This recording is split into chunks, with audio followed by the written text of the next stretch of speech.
in the rain. My father only hit me one time, open palm across my jaw when I was 7. Once in my life. Been 40 years, but I can still feel it. The sound of the slap, the sting and the shock. Sitting now right where it happened. The window, halfway up the stairs of my childhood home. Remembering the look on his face as he struck me. For years, I thought that expression was anger. I was about as wrong as you can get. I'm alone in the house, sat here on the steps, drink in hand. With the dirty old glass, I can see the night falling, creeping over the fields, bringing the stars and the cold. The quiet here reminds me of being a boy. My brother's not long gone. He had a lot to say tonight, which ain't like him. Left me with a lot to think about. Unexpected truth can do that. So here I am, looking through my memories with fresh eyes. Every family got a strange habit or two they think is normal, all thinking nothing of it until they grow up and realize it was out of the ordinary. For us, my sisters and brother and I, it was the rain. Whenever it came down, we all had to get inside and sit in the living room together. Every time, no exceptions. Mom and the 4 kids. My father locked all the doors, not a word spoken, and stood at the kitchen window staring out. Always watching the same spot, too. Fenced off field to the north, maybe 500 yards from the house. Most of the time, a few minutes would pass. He would sigh, say alright, and we would go back about our business as if nothing had happened. Sometimes though, once or twice a year, if I'm remembering right, he would pull the shutter down, double check all the doors were locked, and then come sit with us in silence till the rain went off. We all talked and played and whatever else, but he never said a word, just listened. I think I was 4, maybe 5 years old when I realized not every family had done this. We were all out of town when it got to raining. Everyone just continued on as if nothing had happened. I remember how confused I was, waiting at the doors to the nearest shop in a near panic. My mother, leaning down to whisper so no one would hear, said, "That's only for at home, honey. Okay?" We lived on what had once been a farm, one of the biggest in the country. My grandparents on my father's side had owned it since they married. Never could find out who they bought it from. The land was and still is incredibly fertile. That's how my family made its money. 50 years of selling livestock and produce at a rate you wouldn't believe. My father left home when he was 16, just like his 3 brothers. He had college paid for and plenty of money to get him started in life. But as he told me many times, a head start don't guarantee a win. He met my mother, fell in love, dropped out of school, and whittled away his savings trying to find what he wanted to do with his life. When the time came and my grandparents passed, my mother and father were broke and out of work. They had been left the land and the will. In truth, it wasn't much of a farm anymore. My grandparents had tired of the work when they didn't need the money and let the land go wild.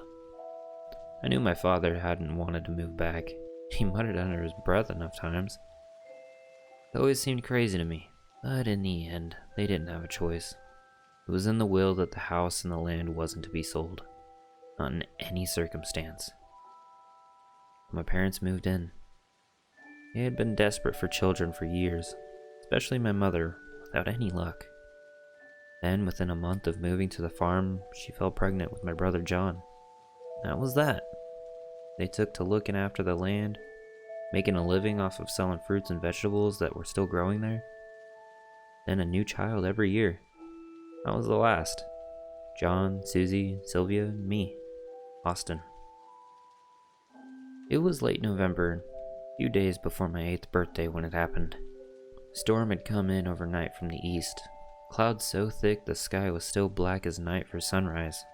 That rain coming down was so loud you could hardly hear yourself speak. Wind felt like it was moving the house. My father had pulled down the shutters and came in to sit with us, looking as tired as I had ever seen him. I remember it was awful warm in the house. I was sat in my mother's lap and we had both dozed off. My brother was drawing with that colored pencil set he loved. The girls playing some board game, I forgot the name of it. I awoke because I needed to go to the toilet. Slipped down off my mother's knee and saw my father had also fallen asleep. First and only time it happened. I didn't want to wake them. I knew it was wrong. I shouldn't leave the room on my own, but I don't know. Why do little kids do the things they do? I crept out and no one even raised their heads. I felt it when I reached the stairs. I tried to describe it before, but I can't find the words. Something cold and heavy, pulling at me from out in the rain. It seemed to flood in through the window, and an invisible wave, reaching, urging, calling. Just a feeling. I walked to the window. In the memory, the world seemed very far away, like I was walking in a dream. I looked out through the grass, through the sheets of rain, across the darkened fields. There was something out there, in the shadows of the clouds. It saw me, and my father hit me. I didn't wake for almost a day. My mom was holding my hand. Clear from her face, she had been crying. It wasn't like waking from a regular sleep, I remember that. Everything seemed darker somehow. Things held in my hands still felt far away. Voices came to me as if through water. Hard to explain it. My father apologized, sat down with just the two of us, and said he was sorry about hitting me, but he had no choice. I was never to do that again. I had to understand. I swear to him, when it rained in those fields, I wasn't to leave the living room. Promised. For weeks after, I'd wake in the night, shaking and screaming. When my sisters asked me what I had dreamt about, I could never tell them. In all honesty, I didn't know. All that was left was that call, that pulling inside, the feeling of being watched. My brother took a turn to sit with me one night, till I could go back to sleep. I remember him asking me, "Why'd you do it, Austin?" "I had to pee, John." "No, not that. The window. Were you opening the window?" The next year was when we lost my mother. My sisters and I were away north, spending the week with our Aunt Amelia and her kids. My brother had stayed with our parents to work on the farm. Neither him or my father would ever talk about what happened. Not clearly, anyhow. There had been a terrible storm, lasting from dawn till dusk. They had been sitting together, waiting it out, when the wind picked up worse than ever. The old oak next to the house came down, caught the house on the way, tearing the wall and putting in the living room window. The rain washed in, crossed my mother, and she vanished. I sat in that room for hours when we got home, just staring. From the marks the water left on the wooden floor, at the rotted trunk and ruins of the tree. We never saw her again. Those few months after were the worst of my life. The aftermath of it all, the police forever at the house questioning us all. My father drinking, seemed like more and more every day. My sisters crying, my brother becoming quiet and distant. I didn't handle it well, of course, not any of it. I had this memory of her, sitting with me, stuck in a loop in my head. We would have conversations in my imagination. I would daydream into them over and over, and snap awake, back to the reality around me. Realized she was still gone. I started waking in the night crying again. No one came to sit with me. They had their own nightmares. About 6 months had passed. I was out working on the fences with my father, right at the edge of our property. It was a beautiful day. A little too hot, if anything. Barely a breeze. We had been out for hours when he stood up, sharp, and turned to the horizon. "Austin, in the car now."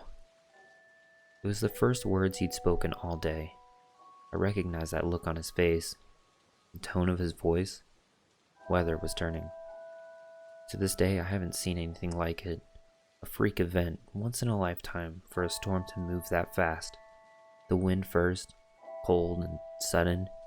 You hear the thunder, distant but closing, and the sky starts to darken. My father was driving too fast, especially over the dirt roads we had there. I could hear him muttering under his breath as he drove. "They'll know not to leave the house. Even if I'm not there, your sisters and brothers will know." We hammered over boulders, crossed ditches, old cars shaking so much I near fell out of the seat.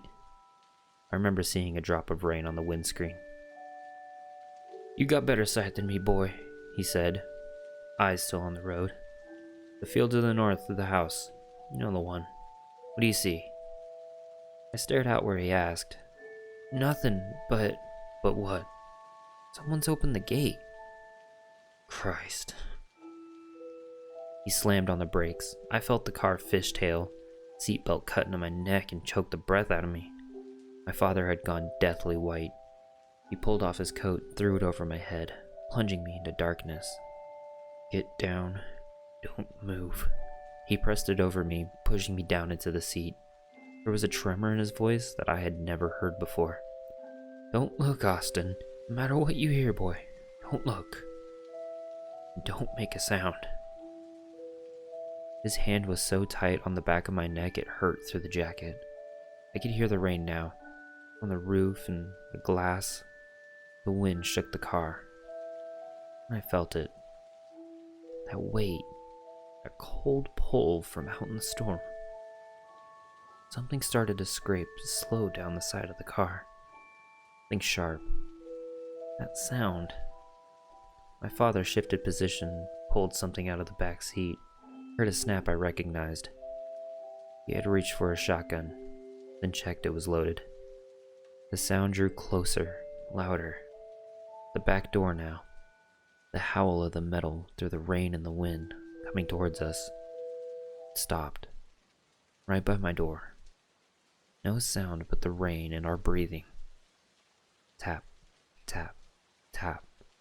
On the glass, just inches from me. I heard my father cock the shotgun. Tap, tap, tap. He took his hand from my back and shifted. Yes, to get a better hold on the barrel. Tap, tap. A lighter scratching on the glass, something sliding down, then the rattle of the handle.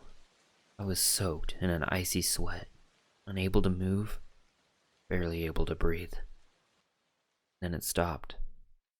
The rain faded out in a few seconds, even faster than it had come. I could hear my father crying. He died a few years later. John and Susie had gone off to college. Just me and Sylvie left. He had been drinking heavier, a lot heavier. After reading my mother's diary, listening to old music. Couldn't talk to him about it. Almighty, we tried. It was raining heavy one morning. My sister and I were in the living room and we both fell asleep to the sound. I just got up and walked out with the shotgun. The sound of it firing woke us. Heard him shout, "Fire again." I'll never forget my sister's face. Eyes so wide as we stared at each other from across the room. The rain had stopped by the time we got to the door. There was nothing there but the weapon lying in the wet grass. He was gone. Here I am, decades later. Feels strange to even say that, you know? Can it be so long? My brother called me here this morning, told me this story again from his side. The truth of it, or as much as he got from Dad. Family had always known about what came in the rain. He never gave it a name, never talked about the details or what they saw. It came with the land like a deal you signed up to by living there. Who knows when it began, what it really was. Sometimes it came, sometimes it didn't. If the rain didn't touch you, it was no problem. It used to be worth it for how fertile the land was. Not something you could live with forever. When kids got old enough, they were told the truth, made to swear to never sell the land, stick to the deal. Through tears, he told me about seeing our mother taken. Windows smashed, rain washed in across her, and she was gone, he said. Took her, Austin. John says he's leaving the country. Can't take the weight of this place anymore. I don't blame him. Can't say I don't understand. Left it all to me, to do with as I please. My sisters aren't interested. Don't even live in the country no more. Not how I expected today to end, I'll tell you that. Well, here I am, leaning against the cold glass. Too much to drink, too much to think about. Ain't a good mix, I know. I'm remembering my mother, snatched away from us like smoke in the wind. Remembering that open gate, blurred by the rain. That tapping on the glass of the car window. Decades later, I can still feel it, you know? Watching me. There's a storm coming.